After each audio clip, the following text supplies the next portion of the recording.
squalling microphone works every time, doesn't it? Good evening, ladies and gentlemen. Welcome to the Burke County Board of Commissioners regular meeting for Tuesday, July 17th, 2018. Welcome to our meeting. I'll ask you to check your mobile devices at this time. If you have cell phones, tablets that might make a noise during the meeting, please move those to silent mode or cut them off at this time. Madam Clerk, I'll note the roll call of the board. All commissioners present with the exception of Commissioner Mulvey.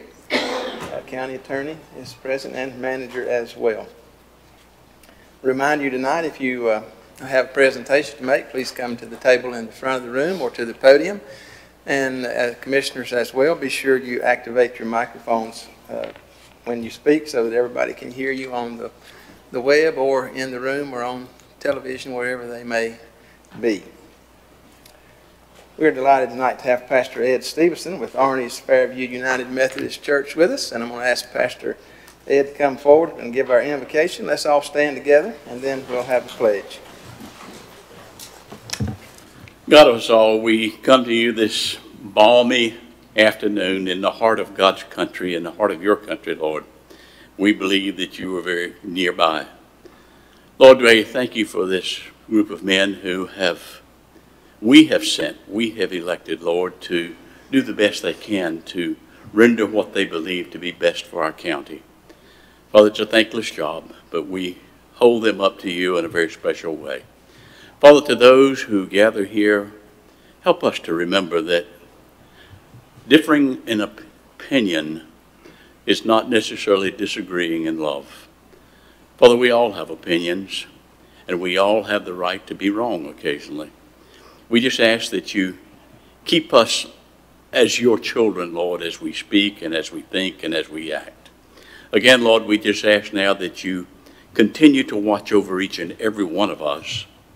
And Father, in spite of ourselves, we ask that you have your will in each one of our lives. We ask this in the most precious name we know, that of your Son, our Savior, Jesus Christ. Amen. Amen.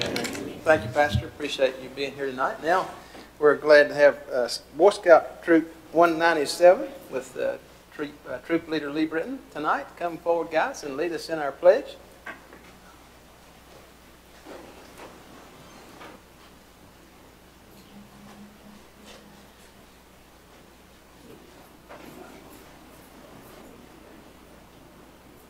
Scout salute. Pledge. I pledge allegiance to the flag of the United States of America and to the republic for which it stands, one nation, under God, indivisible, with liberty and justice for all. All right, thank you, guys. If you'll just hang right there, turn around, we're going to come down and make a picture with you.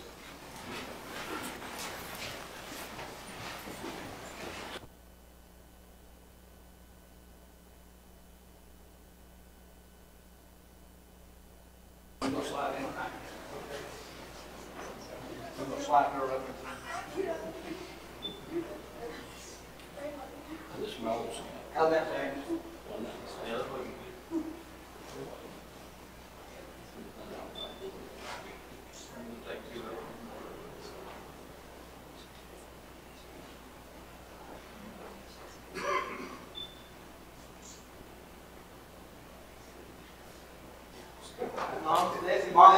Come on out.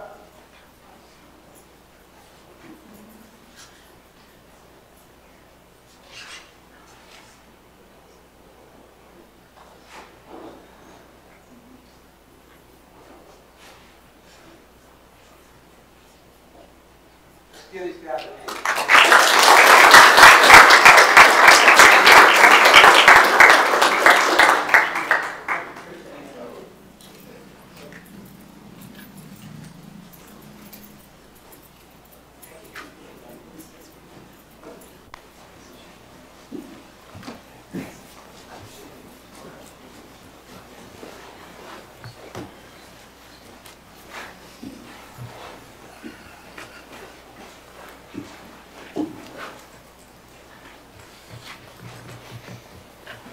All right, this brings us to item 4 on our agenda tonight, approval of agenda.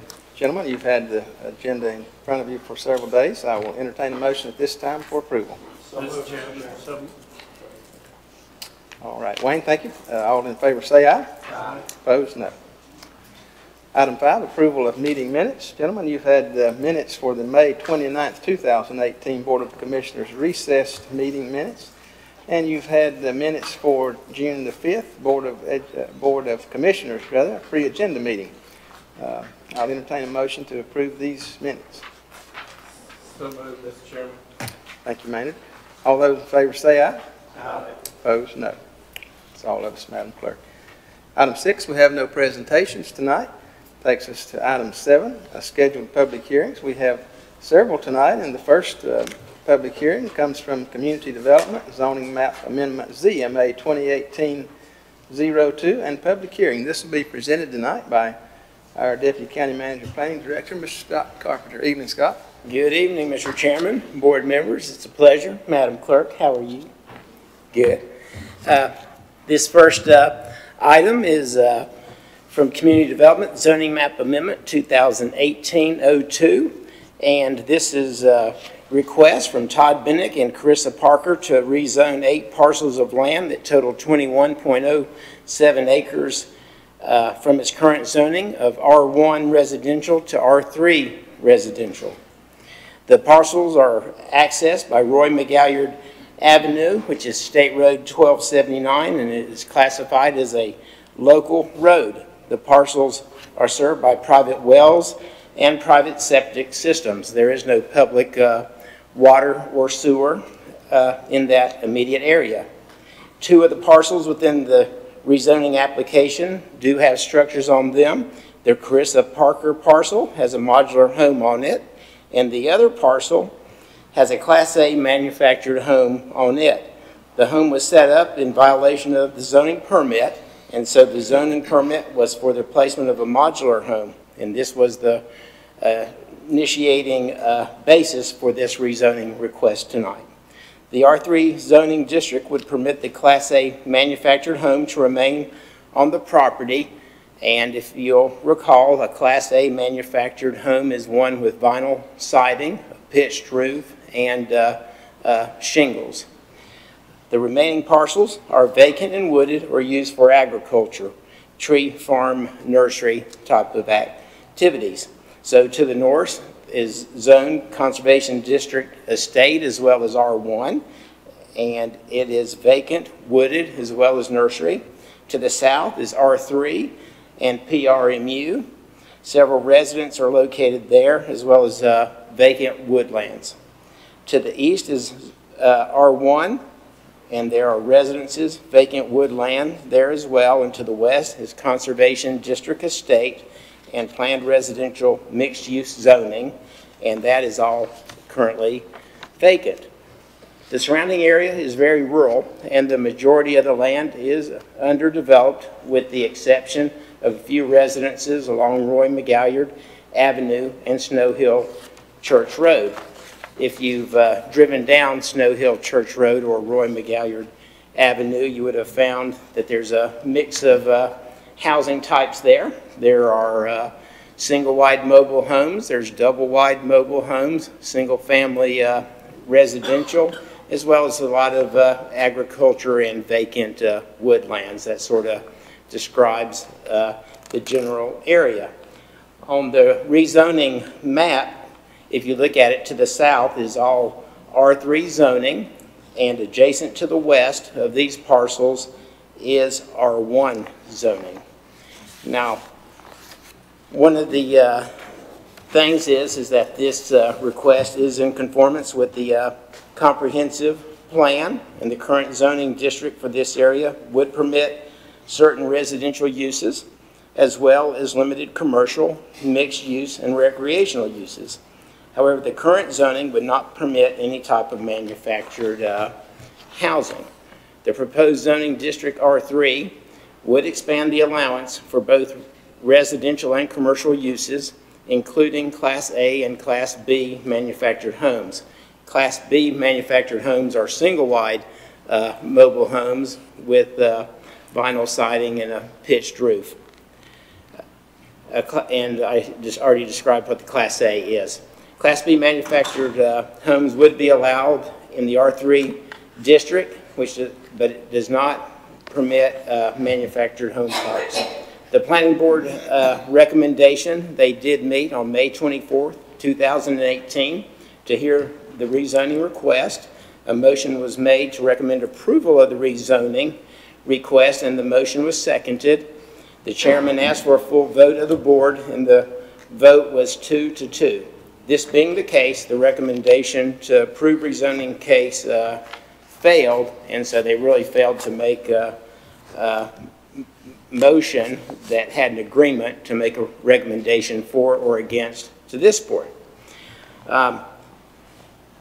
Some of our comments are that though the area was included in the Lake James planning area, the parcels involved in the rezoning are approximately 1.26 miles away from Lake James. Between the lake and the subject parcels are hundreds of acres of conservation district zoning, which provides certain environmental and residential use protections for the lake. There are 2 site-built single-family dwellings, 1 modular home, and 3 manufactured homes on Roy McGalliard Avenue itself. The number of manufactured homes on this street and within this area dramatically outweighs single-family homes. Considering the need for affordable housing in the county, staff felt that it would probably be reasonable to allow some choice of manufactured homes. Another option for the board to consider could be to rezone the parcels to the residential 2 district. And the reason that we chose that is the R2 residential district would serve basically as a transitional zone between R1 and R3. And there are only 4 differences in uses between R1 and R2. So the first one is communication towers are conditional use in R2, not allowed in R1. A duplex dwelling is a permitted use, but is not allowed in R1. Multifamily is a conditional use in R2, but not allowed in R1. And of course, we don't expect any multifamily housing out there because there is no water, public water, and there is no sewer. And the other difference, number 4, is a manufactured home Class A would be allowed in the R2 zoning district. So those are the options. So the staff's recommendation on this is we think it'd be a good idea for the planning board to revisit this and to discuss the R2 zoning option, which did not come up at the planning board meeting, and to try to get a unanimous vote to come before this board. And that is my presentation, gentlemen. Okay, thank you, Scott.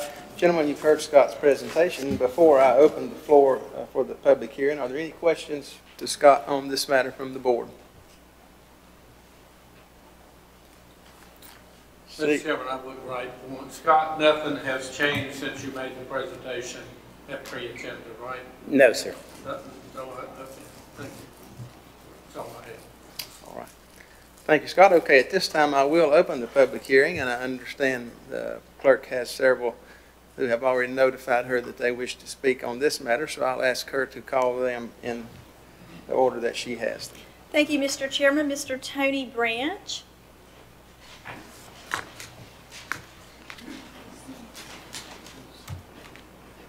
Just talk?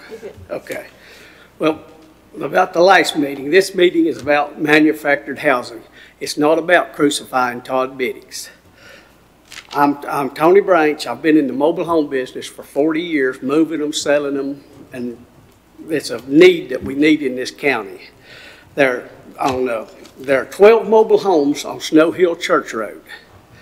Within a 3-mile loop of Rabbit Ridge, Homestead, mobile home subdivision, and Roy McGalliard Road, there are 122 mobile homes on that road within a 3-mile section.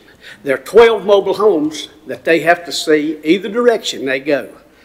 And you know, everybody, no disrespect for Mr. McGalliard, I'm sure he worked hard for his money, but everybody can't live in a $300,000 house. You know, they have to start out, you know, somewhere. Thank God there was mobile homes when I first started, because I lived in a mobile home when I started, and I'm sure some of y'all have had people live in manufactured housing. And the mobile home on Snow Hill Church Road was there. This is what I can't understand. Mr. McGalliard built this house on Roy McGalliard Road, and he was such opposed to mobile homes. The mobile homes was there before he built the $300,000 house, so I can't see where would be a problem, you know, because, and that's what I can't understand. And I'm sure if the county will approve this mobile home for Todd, that everything Todd has, you can see he brings it up above standard. And I can't see where that would be a problem. I mean, he's going to make this, and he's trying to help somebody get in a house, one of his workers. He's not wanting to build a mobile home park. He's just wanting to get one person in a home. And the mobile home, well, this is another thing I can't understand. The mobile home is on a dead-end road. And the people, except one lady I understand, is the only one that has to see the mobile home, but she has to see all these other mobile homes on the way in and out. So I can't see how one mobile home is going to affect, you know, the people riding in and out. I mean, if they'll give the boy a chance, he'll make the house. If you know Todd Biddix, you know how he does things, and he'll make it acceptable, I'm sure. And in the last meeting, somebody complained about it bothering their utopia and sitting on their porch reading a book. I can't understand how a mobile home is going to affect somebody reading a book or their utopia, that they have to ride down a dead-end road to see this mobile home. If they don't want to see them, there are more mobile homes on Roy McGalliard Road than there are manufactured houses. I mean, than site-built houses. So, I mean, I can't understand what the big deal is about one mobile home. And that's all I have to say. Thank you, sir. Madam Clerk. Miss Laura Brown. Okay, can we go in a different order?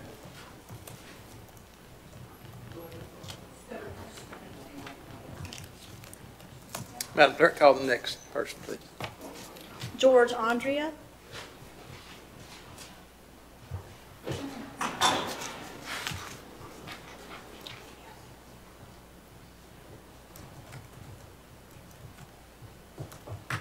Good evening. Evening.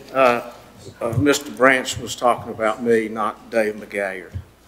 So I'd like to correct that mistake. My name is George Andrea. My wife and I currently live in Catawba County. Up until May of this year, we owned a house and 50 acres on Roy McGalliard Avenue.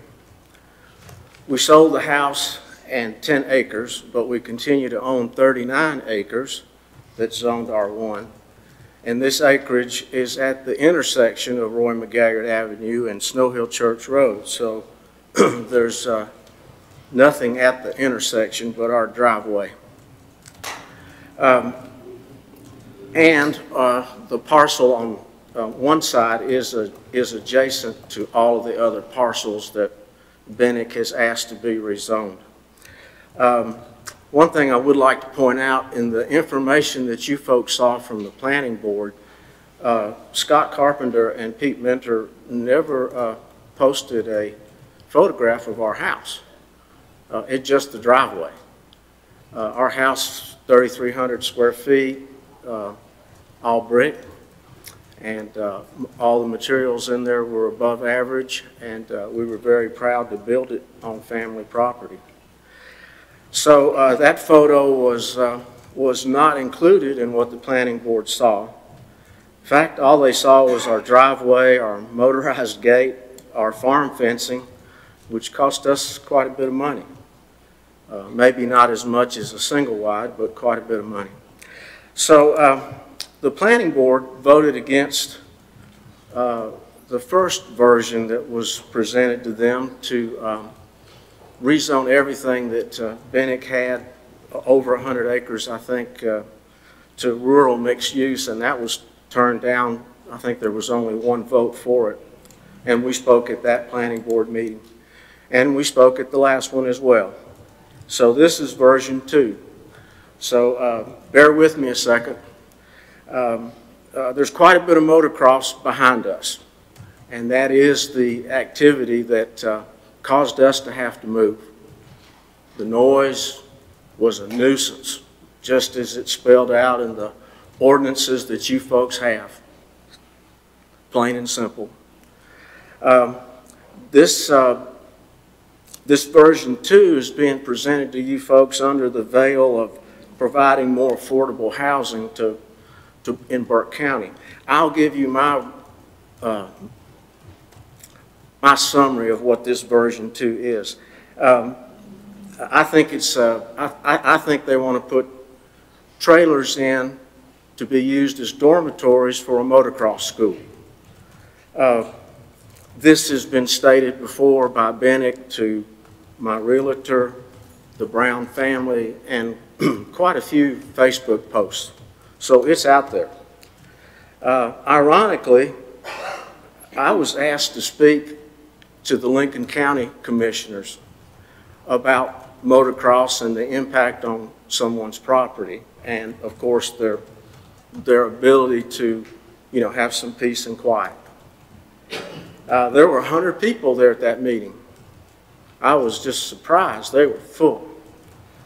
And there was the folks who were promoting this motocross school. This gentleman was the general manager of the White House applesauce plant down there. So he had a lot of influence in the community. Well, the commissioners there in Lincoln County voted it down. So they listened to their constituents and they used common sense. A motocross school, as the promoter described it then, was 10 to 15 riders a day, 3 to 4 hours a day, complemented with class time, right next to their neighborhood. And these folks were a lot more in number than we are on Roy McGaggart Avenue. Secondly, and finally, from our standpoint, Susan and I could no longer tolerate the noise and what we considered to be disrespect of where we lived. So, and that commercial motocross activity continues today. And the key word there is commercial. It's taken 2 years for us to sell our home. And I don't normally talk about money, but I can tell you that we had several offers. Some of them, of course, like any other situation, they're low and you don't accept them. But we had a gentleman who was a realtor who offered us a sum of money that was $65,000 higher than what we eventually settled for to sell our house. That's a lot of money. That's a lot of hours working in life to have that kind of money. So that's why we left. The current owners of the house are Stringers. They're great people. They're both out of town or they'd be here tonight.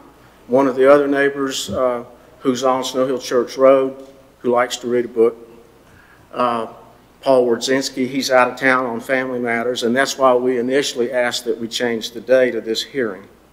So I ask you to put yourselves in our situation and how you would react, and I thank you for allowing me to speak this evening. And I'm happy to answer any questions. All right, thank you, Mr. Andrew. Mr. David McGalliard.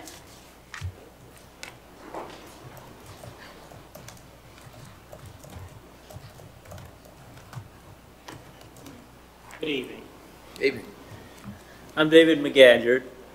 I live about, less than 2 miles from this proposed zoning change. Zoning changes affect the community, particularly when you talk about the zoning change from R1 to R3. And R3 has an allowance that would allow mobile home parks under a conditional use, and we're concerned about that.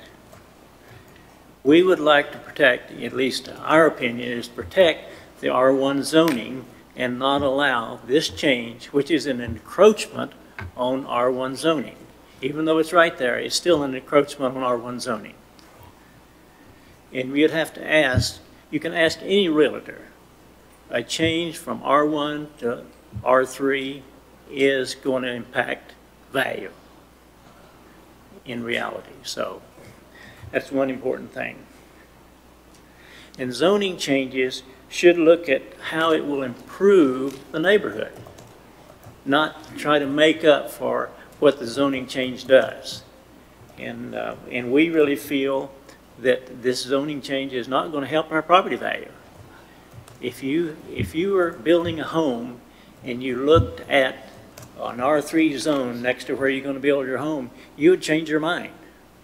When you drive down Snow Hill Church Road, there's a mobile home park on Snow Hill Church Road, and that would change your mind of where you would build, and that's what we're concerned about. We're also concerned about this approval for Mr. Bennick. He put this, I get you called it a Class A mobile home, not in compliance. And the only way we know about it is somebody inspected, and then he requested this zoning change. And we're concerned that if you approve this, who's going to manage it? Who's going to be looking for what he puts in next? So we really request that you give this strong consideration. Every time we make a zoning change, it impacts neighbors.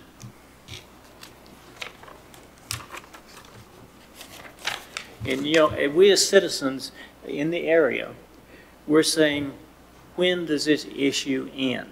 Like George was saying, first it was the RA request, and then it's this one, R3 request. Is it going to be an R2? I say live with the R1, you know, like the rest of us. We live with it. We make adjustments. He knew what it was when he acquired the property. It was R1 then. So live with it.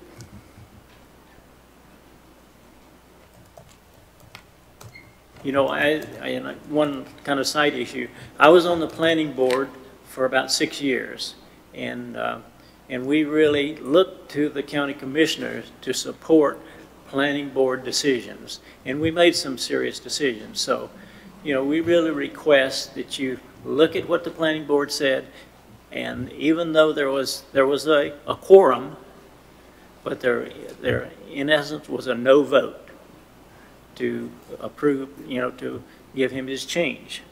So please look at it as an encroachment on R1 zoning and disapprove it. That's any questions?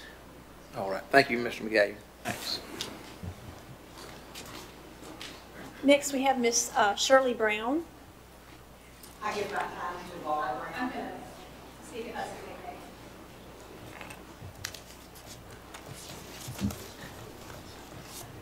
So I prepared a PowerPoint presentation because I'm a nurse practitioner by trade, and when you make statements, you're supposed to provide evidence to support it. So do I just ask them to forward the, okay. Next slide. So my name is Laura Brown, and I grew up on Roy McGalliard Avenue, and my mother still lives there. And I wanted to be here tonight to talk to you about my concerns for both her property value and her quality of life. Next slide. So R3 zoning would allow for mobile home parks, recreation vehicle parks, and non-residential uses that are not currently allowed under R1 zoning. And this is the actual verbiage from the Burke County zoning ordinance. And you can see that last line there says that public water should be available to most areas within this district. And Roy McGalliard is a dead-end road. It is in an isolated part of the county. There's no public sewage, there's no public water. There is no infrastructure there. Next slide, please. And according to the county's strategic land use plan, there's no plan to provide that infrastructure. And I would direct your attention to both the housing and infrastructure goals in the plan. And you can see that the focus for the county's development is in higher density development in primary growth areas, near municipalities along the I-40 and 70 corridors, and near more urbanized areas and at selected nodes throughout the county. And the infrastructure goal focuses promoting higher density development where adequate infrastructure already exists. And I would like to emphasize that there is no infrastructure on Roy McGalliard Avenue right now. It doesn't make sense to rezone that property to allow for uses that the county's not willing to support or sustain. And it doesn't appear that that's in the plan. Next slide. So this is a map and the strategic land use plan. My point here is that you can see that little black circle right on the edge of the blue, and that's where Roy McGalliard Avenue is. It's actually part of, as Scott said, the Lake James Special Planning Area. My point is that it is not in the green or the gray, and that is the primary and secondary growth areas for the county as we've determined in the strategic plan. Next slide. George mentioned property values, and I think in the pre-agenda meeting, maybe Mr. Mulvey asked if this zoning change would affect the value of surrounding property, and you were told that that wasn't the case. I don't think that's true. George has alluded to it.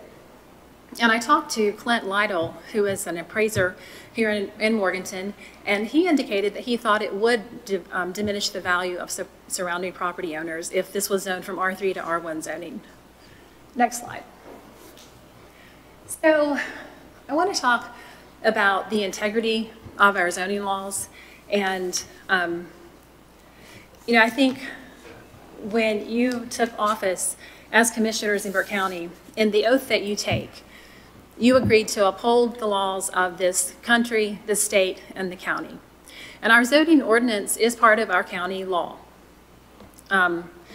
So this zoning request, and I think Mr. McGalliard has pointed that out, and Scott referred to it, came after Mr. Bennick was found to be in violation of the zoning ordinance. And again, I think somebody referred to the request that was made last year for RMU zoning, and this is part of the meeting minutes. So Mr. Bennick knew last year that this property was not zoned for mobile homes. That was part of the impetus for the request last year. So he was found in violation this year, and it wasn't a simultaneous application process. Next slide, please. So I wanted to kind of step you through the actual timeline. He applied for the application for the single-family home in December of 2017. And then the next slide, you see that Mr. Schichtel from the inspector's office went out, inspected the property. He was found to be in violation on January 30th. And then the next slide shows us that he applied for the rezoning on February 15th. So 16 days after he was found to be in violation. So it wasn't a simultaneous process, and he was certainly in violation when the application was made. And I wanted to give you a visual, if you would go to the next slide, of what we're talking about. So I don't know much about manufactured homes, but I know that that is not a new anything, really. And it's not a modular home. And I think most people in this room would know, just looking at it, that it's not a modular home. And it's hard for me to believe that somebody of Todd Bennick's intelligence would think that. So in conclusion, I firmly believe that this request should be denied because the land in question is not suited to the development that R3 would allow. The surrounding property owners would lose value in their property. And if the rule of law means anything in Burke County, we cannot allow people and set a precedent for violating zoning ordinances, and then when you get caught, you just request that the ordinance be changed, and you go on about your business. That wouldn't work in any aspect of our legal system, and I don't know why we would tolerate it here. Thank you so much for your time. Thank you, Mr. Brown. Madam Clerk. Thank you, Ms. Evelyn Wardzinski.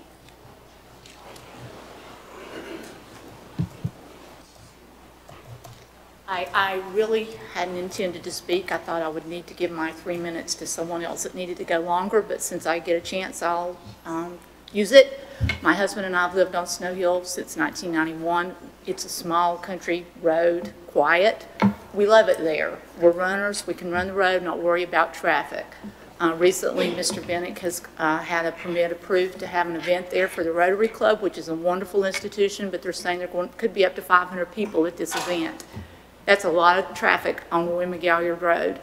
There are a lot of mobile homes on Snow Hill and Roy McGalliard. We don't have a problem with that. if he's just wanting this mobile home, which the tires shred on Snow Hill when he pulled it in, if he's just wanting that approved, why is he asking for 21 acres? There are 8 parcels approved. I don't understand it. So we're asking you to please deny his request, and hopefully we're not here again for a 3rd or 4th time. And we really appreciate you listening to us. Thank you. Thank you.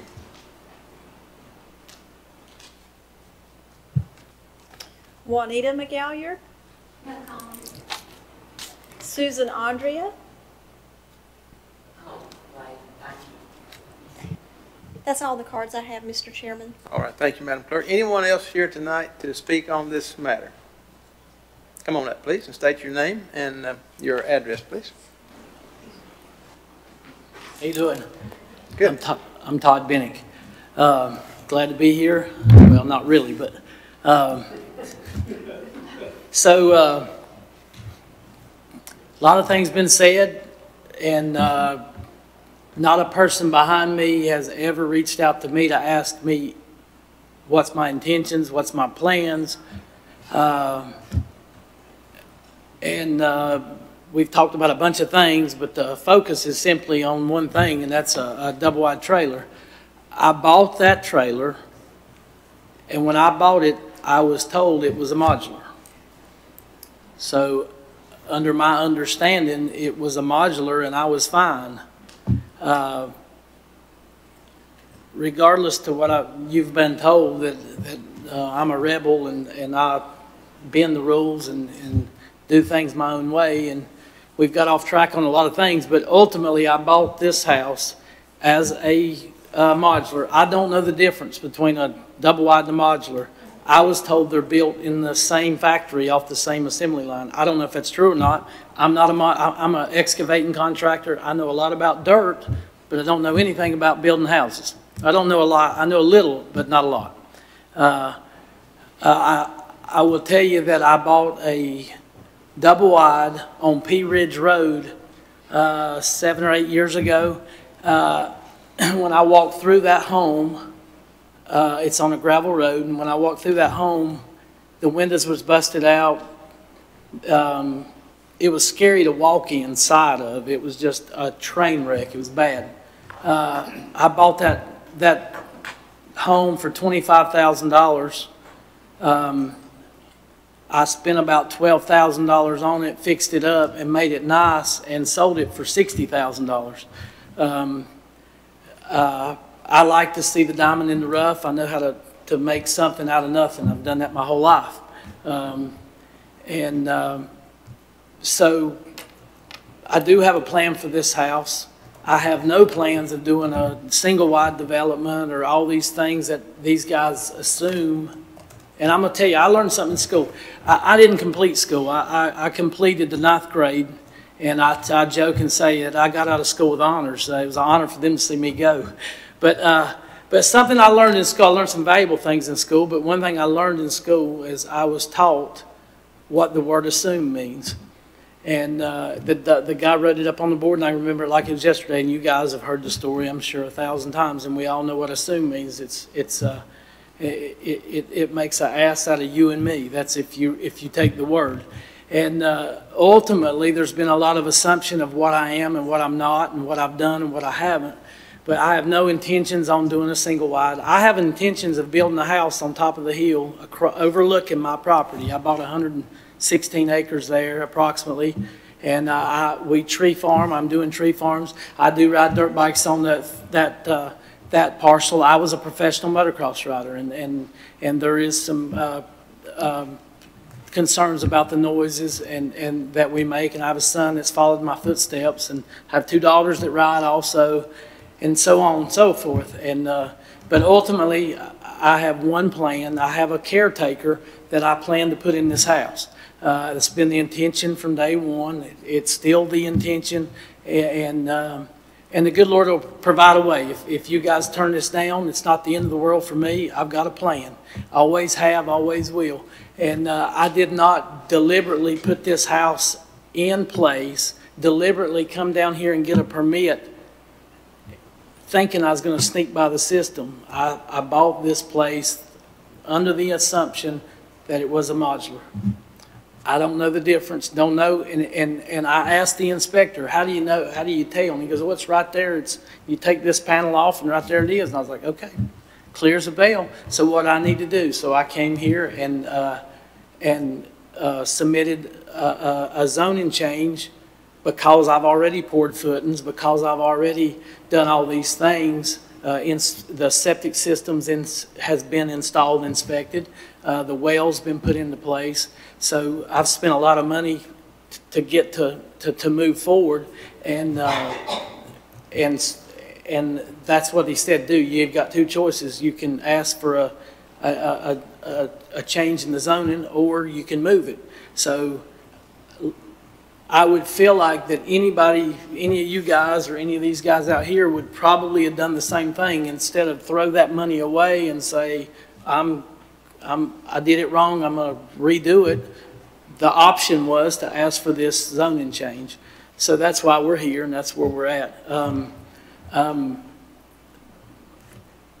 I don't know the difference between, I'm not one that's going to sit and study. I was recommended to go with the zoning that I've asked for. The reason we rezoned the whole 21 acres or so, my sister-in-law lives next door to me, or down the road there, and part of that. The reason it was recommended we do that was so it was not a spot zoning where it was just not one lot.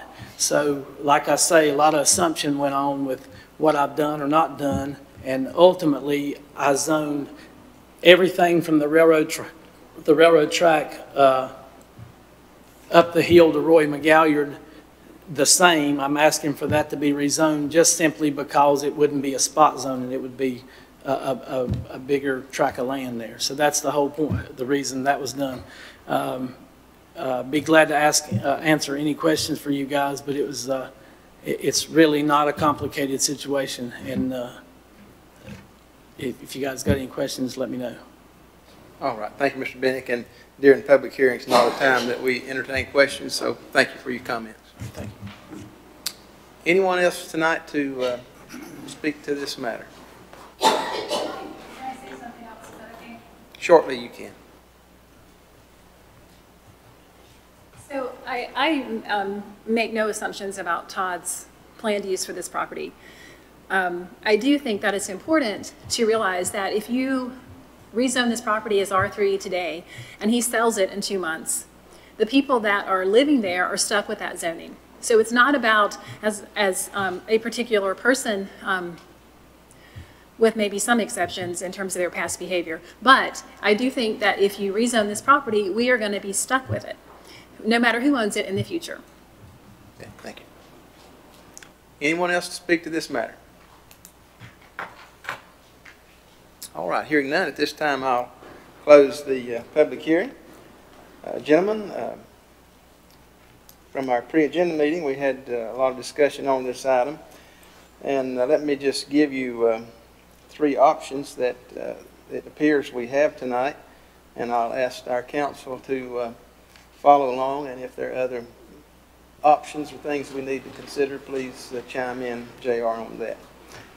We can vote on the R3 zoning designation as originally petitioned by the applicant, or we can deny the applicant's rezoning request for the R3 zoning designation and identify reasons for denial, or we can refer the rezoning petition back to the planning board for consideration of the R2 zoning designation as proposed by the planning department.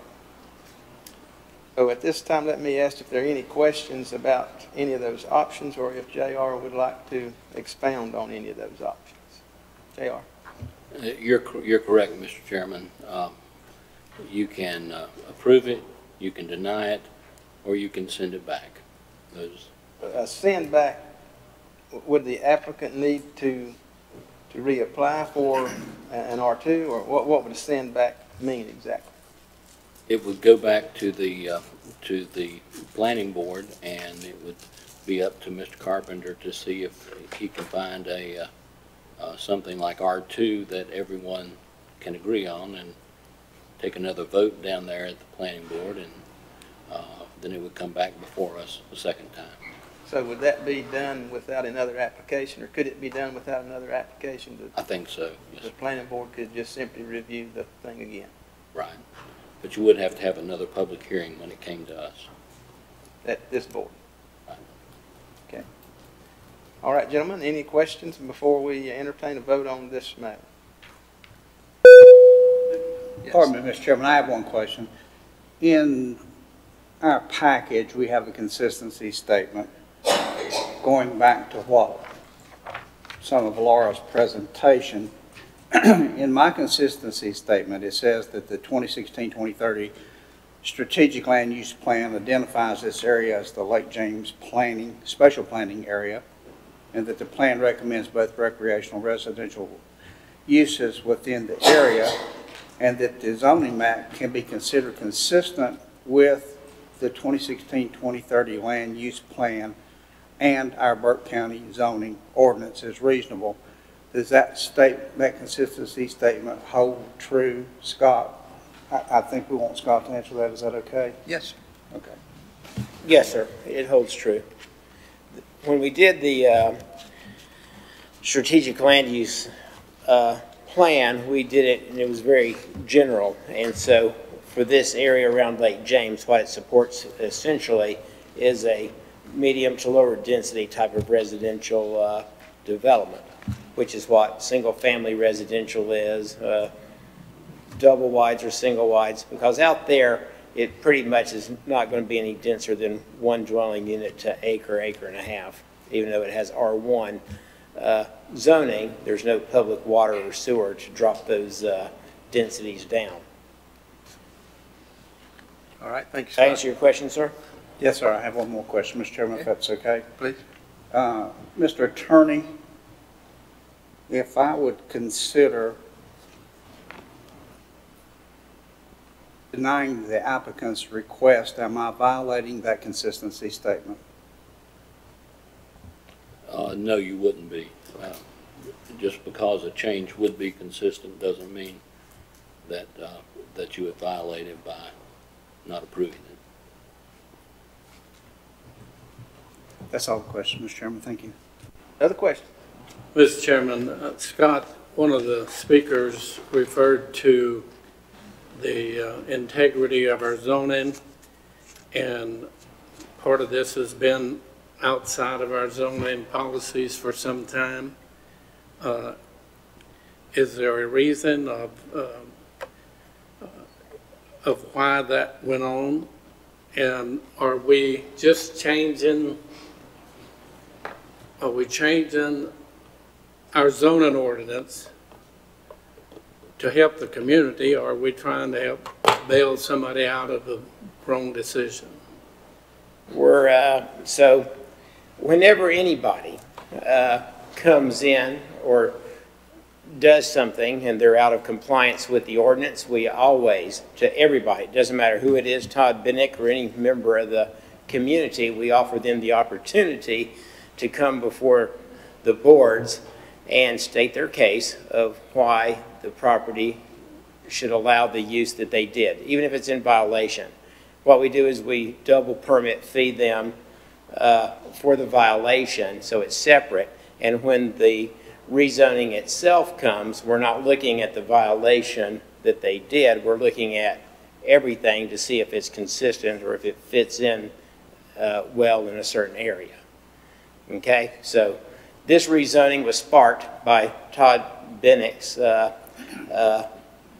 double wide, but when we do the rezoning itself, we're not looking at the violation. Does that make sense? We're looking at, does the R3 or R2 zoning make sense in this, and then we make a recommendation on that. Well, let me put the question another way. All right. Since we don't have a majority vote to accept this, but if we go back and revisit this question,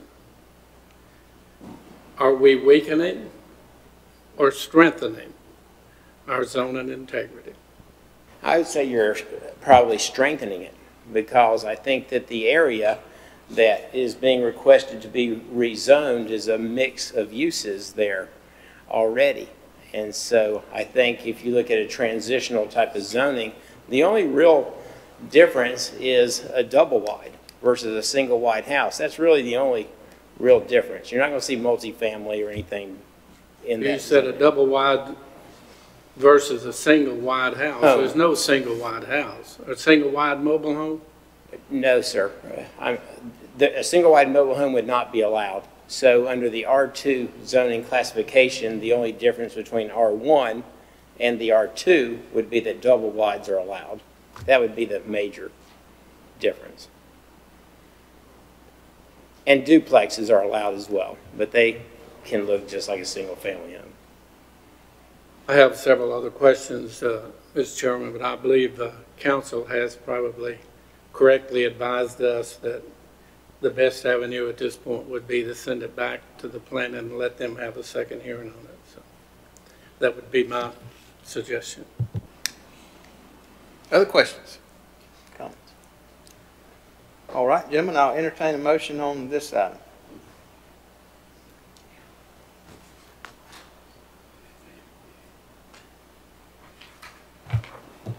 Mr. Chairman, I make the motion that we do send it back to the planning board, let them review it again, and do their best to resolve the issue, that more of all the community will be happy with the decision. All right, thank you, manager. Okay, gentlemen, you've heard this motion. Refer this rezoning petition back to the planning board for consideration again. All those in favor, please signify by the uplifted hand. Madam Clerk, that's 4-0.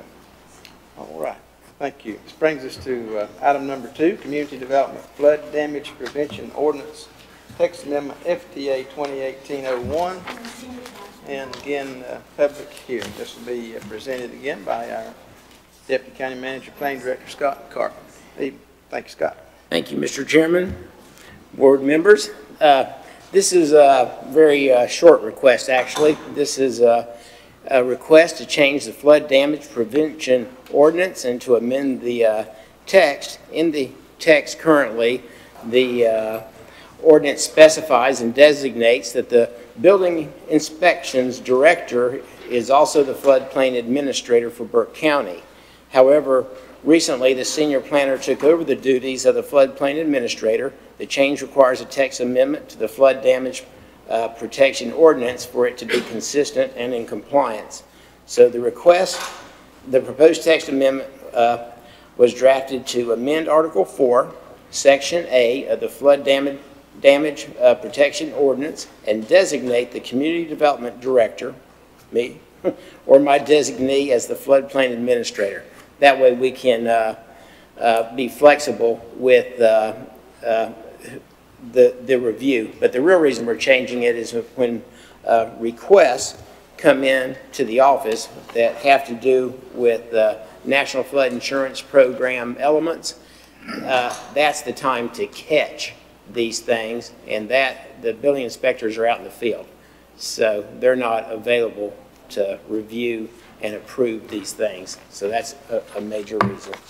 So the planning board did hear this at their May 2018 meeting, and they voted unanimously to recommend to this board to accept the change. Okay, thank you, Scott. All right, gentlemen, you've heard this information. Before I open the public hearing, I'll ask if there are any questions to Scott at this time. Mr. Chairman, Scott, this is necessary to be in compliance with the rules and regulations, correct? Yes, sir. Okay, thank you. Other questions? Being none at this time, I'll open the floor for the public hearing. Anyone here tonight to speak to this matter? Seeing and hearing none, I'll close the public hearing and entertain a motion on this item.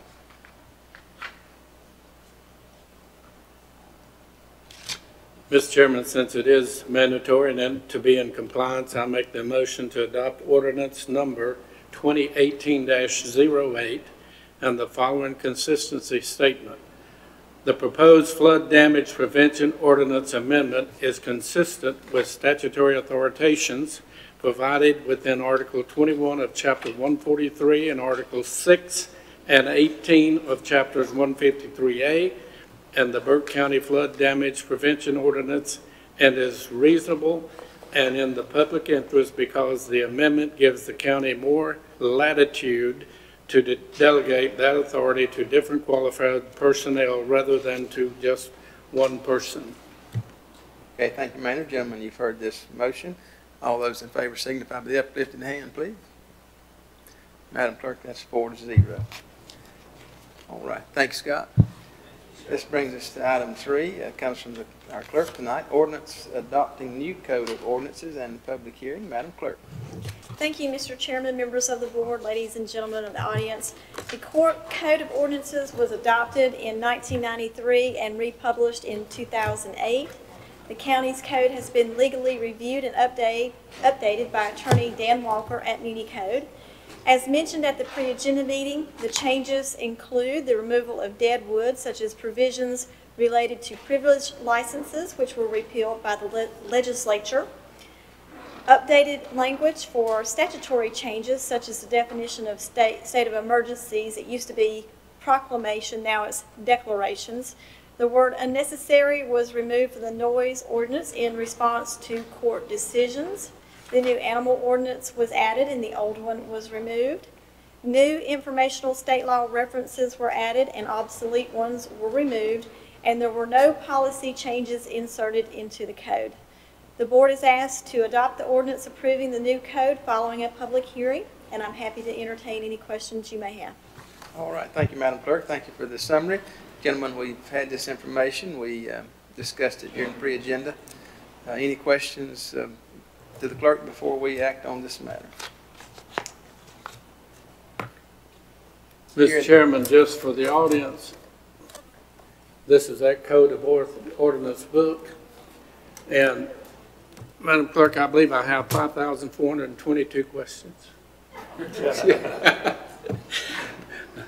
Chairman, no, I think that obviously somebody did a lot of hard work and detailed work. And of course, this goes over periods of years of editing and correcting and bringing us up to snuff. And it's another one of those things that we just need to do to be in compliance. So, all right. Thank you, Maynard. And I do not have any questions. All right. Thank you. Other comments, questions before I open the public hearing? Hearing and seeing none, I'll open the public hearing on this matter. Anyone here tonight to speak to this matter? Seeing and hearing none, I'll close the public hearing and entertain a motion on this item. Mr. Chairman, I make the motion to adopt ordinance number 2018-07. Thank you, Maynard. Gentlemen, you've heard the motion. All those in favor signify by the uplifted hand, please. Madam Clerk, that's 4-0. Thank you. This brings us to item 8, informal public comments tonight. Madam Clerk, anyone to speak? Not now. Not now. No other comments tonight. All right. Thank you very much. This brings us to item number 9. Just before we hear item number 9, we need to make one clarification. So I'm going to call for about a 2-minute recess, Madam Clerk, and allow us to counsel with our attorney for just a second before we move into the consent agenda. Okay? We'll recess.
All right. Thank you for that recess. I'll call us back to order, Madam Clerk. With that, let me call your attention to item number 6, County Manager's request for additional deputy in the town of Hildebrand. We have not been able to get the final draft of that contract back, so I'm going to ask before we hear that we entertain a motion to pull that item off the consent agenda so that it can be fully ready for next time. Item 6 in the consent agenda. Yes, sir. So moved. Hearing that, all in favor signify by the uplifted hand. Madam Clerk, that'll be all of us. So we'll now hear the consent agenda from our manager without item number 6. Thank you, Mr. Chairman. Members of the board, you have 11 items on the consent agenda now. First is BOC, designation of voting delegate for the NCACC annual conference. Item 2, BDI, approval of BDI laws. Item 3, clerk, appointments to the Council on Aging. Item 4, clerk reappointments to Burke County Smart Start. Item 5, county manager, appointment of Margaret M. Pierce as deputy county manager, finance director. Item 7 on the original agenda is finance, approval of authorized signers for county bank accounts. Item 8, finance, approval of appointment of debt set-off officer. Item 9, health department, child protection, child fatality teams, fiscal 2017-18 report. Item 10, tax department, tax collection reports for June 2018. Item 11, tax department, release refund report for June 2018. Item 12, tax department, tax collections, bank attachment for delinquent taxes. That concludes the consent agenda. All right, thank you, Brian. Gentlemen, you've heard the consent agenda. All those in favor, or I entertain a motion to accept the consent agenda. So moved. Thank you, Wayne. All those in favor signify by saying aye. Aye. Opposed, no. Thank you. Brings us to item number 10, items for decision tonight. We have none. Brings us to reports and comments from the board at this time, and we'll start with our attorney, Mr. Simpson. Nothing for me tonight, Mr. Chairman. Thank you, J.R. Wayne? We had a tourism board meeting today, and everything went well. Thank you, Wayne. Maynard? Mr. Chairman, some minutes are attached. I will not go over those. I do want to remind you of the Clean Air and Water Convention. It'll be the 5th annual. Kay has done an excellent job. She sent you some, and that's where I printed this off from, by the way. And hopefully we have some Burke County managers and people who will be signing up for that. Remember that that is free. It is paid for by, I think, it's paid for by Lenore Ryan and other members who are donating money, so there'd be no fee for it. And hopefully we'll have a good turnout for that. I do plan to attend part of the sessions, so I welcome you and encourage you to do that. The other thing I promised you I'd try to get those numbers for you about the Confederate War and people who didn't come back, lost their life, killed in action. World War I from Burke County, this is just from Burke County now, Burke County residents. World War I was 10, World War II was 190, Korean War was 11, Vietnam War was 19. In the Civil War, it was 1,112 of our own Burke County residents who lost their life. And the biggest and the best news I could possibly tell you today is two things. We did survive our week-long family reunion. We had 186 unduplicated people. My wife and I housed 11 extra people and fed them for 7 days. And the other big news is Shirley and I became great-great-grandparents. We have a little girl. Her name's Hannah Pauline Street. Her father is a pastor at Roan Mountain, Tennessee. All right. Thank you, madam. Congratulations. That's a great accomplishment. And to be able to live with that many family members for a week, that's another accomplishment. Thank you. Mr. Manager. I've got a picture for you. If there's any way to make it any bigger. Nope. Oh, well. They've got some roofing material up over, I think, what's going to be the booking area, and they are going at it as hard as they can. So we'll update you as time goes on and events take place there at the site.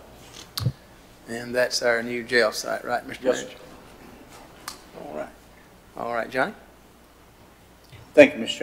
Chairman. Two reports, one for the library and one for the Burke Cooperative Water Committee is attached in the reports, and nothing to add to those. All right, thank you. Madam Clerk? No reports, thank you. All right, thank you, Madam Clerk. I had a couple of reports in the agenda package from one from BDI and DSS, and I would call your attention to the DSS annual report. A great report, covers all kinds of different areas of Burke County. I would encourage you to take time to look through that and get more familiar with what all is happening through our social services department. I want to take this time tonight. I see in the audience we have our new Burke County Chamber of Commerce Executive, Tanya Stevenson. And Tanya, I've not had a chance to meet you, but would you like to stand or come to the podium and introduce yourself? Would you mind?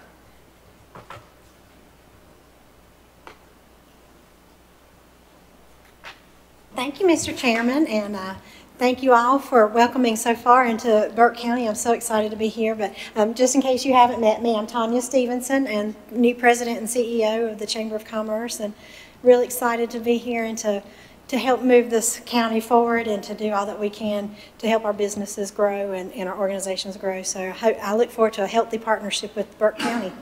Thank you. Thank you very much for being here tonight. Anything that we can do for you, we want to work with you. Thank you. Thank you.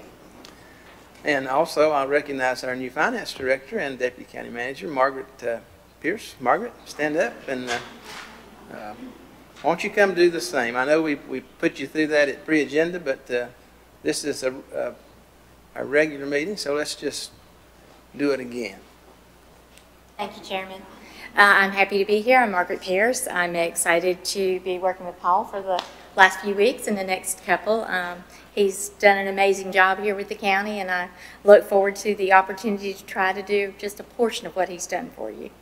All right. Thank you, Margaret. And again, welcome to both of you into Burke County. Thank you. All right. This time we'll hear vacancy reports and announcements, rather, from Madam Clerk.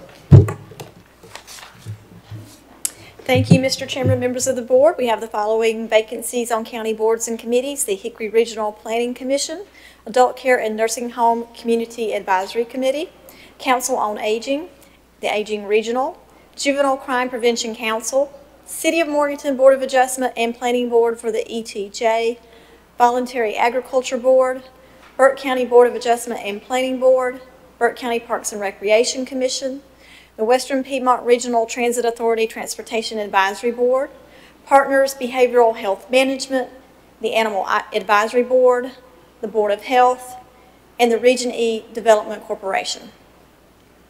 All right. Thank you, Madam Clerk. Again, as always, I encourage you and our citizens to take advantage of these opportunities. If you can serve our county and community in any of these ways, I hope that you would take an opportunity to avail yourself to that. Item number 13, closed session. We do not have need for a closed session tonight. However, we do have need for some special celebration tonight. And I want to recognize a couple folks, and we have some refreshment back in our chambers afterwards, and would invite any of you to join us in that. But we have one commissioner who's getting older, and we'll be celebrating his birthday. That's Commissioner Carswell. Happy birthday. We'll do that. But then, as Margaret already alluded to, our Deputy County Manager Finance Director, Mr. Imes, is with us tonight. And Paul, I'm sure you'll be back every month to sit along with us in the audience, and we'll be looking forward to that. But I can't find anything better to do. well, then what we know you'll be here. but we want to take a few minutes tonight to recognize Paul, and I'm going to ask Paul to come forward, and I'm going to ask the commissioners to come down so we can get a photo. We want to give Paul his very own name plaque to take home with him so he won't forget who he is, and his wife. He can put that right in front of his dinner plate, and she will know who's in charge all the time.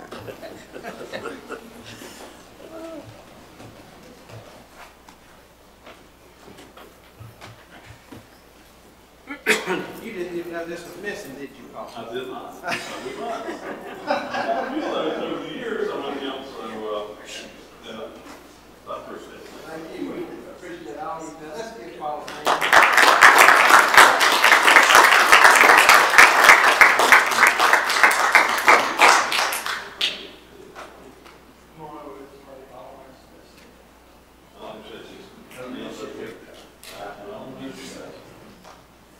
We're going to get over it, right? Well, it'll take a few hours. Take care of it.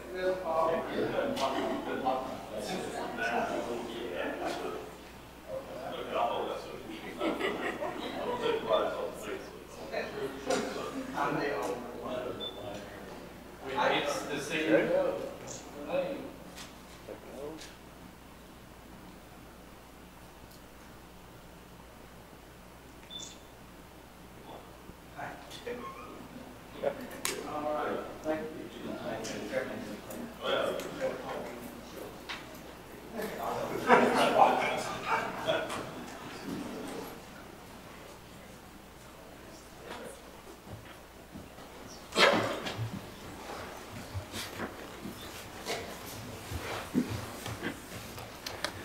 All right, again, I invite you to join us in chambers for some refreshment, and at this time, I'll entertain a motion to adjourn. So moved, Mr. Chairman. Thank you, Maynard. All those in favor say aye. Aye. Opposed, no. I believe that's all of us, Madam Clerk.